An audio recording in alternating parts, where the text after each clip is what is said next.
আসসালামু আলাইকুম গাইস, সবাইকে স্বাগতম। বউ শাশুড়ি রান্না করে সবাইকে স্বাগতম। আপনারা নতুন একটা রেসিপি নিয়ে আসছি, মূলার শাকের। আপনারা দেখতে থাকুন, আপনাদের খুব ভালো লাগবে। মূলার শাক আমরা ভর্তা বানাবো কীভাবে, আপনারা দেখতে থাকুন। আপনারাও এভাবে বানাবেন, নতুন একটা রেসিপি। আপনারা দেখুন মূলার শাকটা আমি কীভাবে বেছে নিই, একটু দেখেন। মূলার শাকের কিন্তু দাঁড়া নিলে চলবে না, আপনার এইভাবে পাতা নিতে হবে। কুমড়া পাতাগুলো এইভাবে নিতে হবে। আপনি দাঁড়া নিলে কিন্তু আপনার ভর্তাটা লাল হয়ে যাবে, ভালো হবে না। এই যে এভাবে আপনি পাতা বাইছে নেবেন খালি, আর দাঁড়াগুলো আপনি রেখে দেবেন। এইভাবে পাতা বাইছে নেবেন। দুই শাশুড়ি বউ মিলে মূলার শাক বাছতেছি। মূলার শাক দিয়ে ভর্তা বানাবো, নতুন একটা রেসিপি। আপনারা এইভাবে নেবেন আর আমাদের ভর্তাকে বানানো এটা দেখিন। আপনারা এরকম করে ভর্তা বানায় খাইন, খুব ভালো লাগে। নতুন একটা রেসিপি।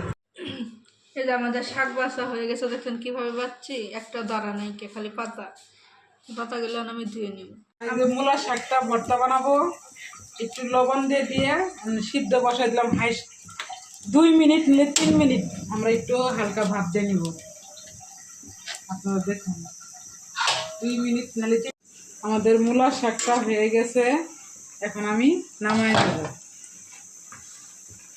এখন আমি ঝুড়ির ভিতরে মূলার শাকটা নামাই নেব। আমরা এখন এই যে মূলার শাক ভর্তা করার জন্য একটু তেল দিলাম, মরিচ তেলই নেবো। তেল দিয়ে তারপরে এই যে আপনার রসুন কুচি দিয়ে দিলাম, তারপরে যে পেঁয়াজ কুচি দিয়ে দিলাম। একটু পেঁয়াজটা আর মরিচ রসুন ভেজে নিতেছি। তারপরে মূলার শাকটা আমি হালকা করে ভাত দিয়ে নিচ্ছি। এটা আমরা এই তেলের ভিতরে একটু হালকা ভেজে নেব, নিয়ে পাতার বাইটে ভর্তা বানাবো। আমাদের এই যে পেঁয়াজ রসুন মরিচ ভাজা হয়ে গেছে।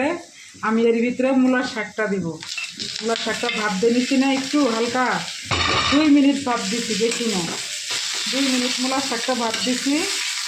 এখন আমি এর ভিতরে তালে নিতেছি পেঁয়াজ রসুন কাঁচামরিচ মূলার শাক নিতেছি। আর এর ভিতরে সামান্য একটু কালো জিরে দিলাম, সামান্য একটু কালো জিরা দিয়ে দিলাম আমি এর ভিতরে। দিয়ে আমি এই যে একটু 2 মিনিট 3 মিনিট ভাজি করে আমাদের এই যে এটা হয়ে গেছে। এখন আমি নামাই নেব, নিয়ে এখন পাটাতে বাটবো মূলার শাকটা। পেঁয়াজ রসুন মরিচ এটা আমি পাটায় এখন বেটে নেব। দেখুন দেখুন, এই যে এইভাবে এখন পাটাতে আমি বেটে নেব।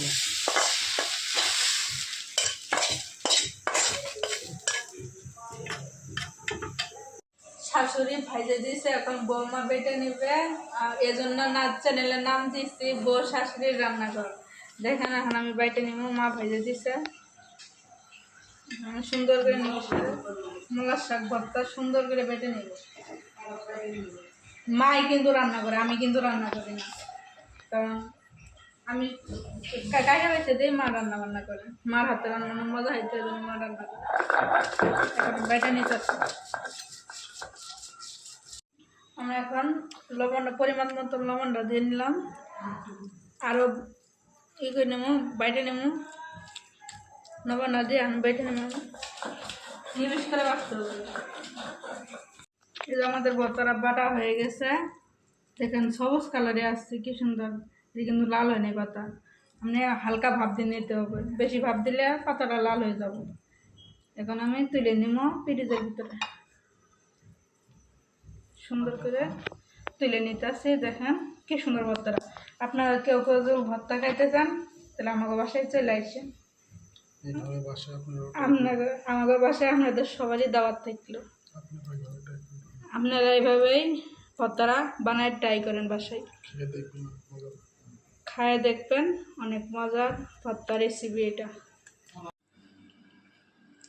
আমরা এখন মূলার শাক ভর্তা বানাইছি, সেই মূলার শাক ভর্তা দিয়ে ভাত খাবো।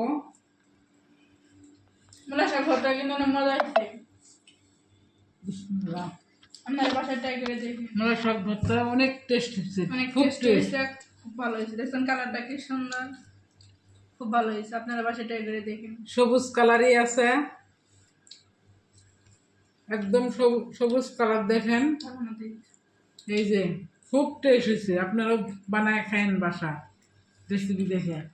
সবাইকে খোদা হাফেজ। খুদা হাফেজ।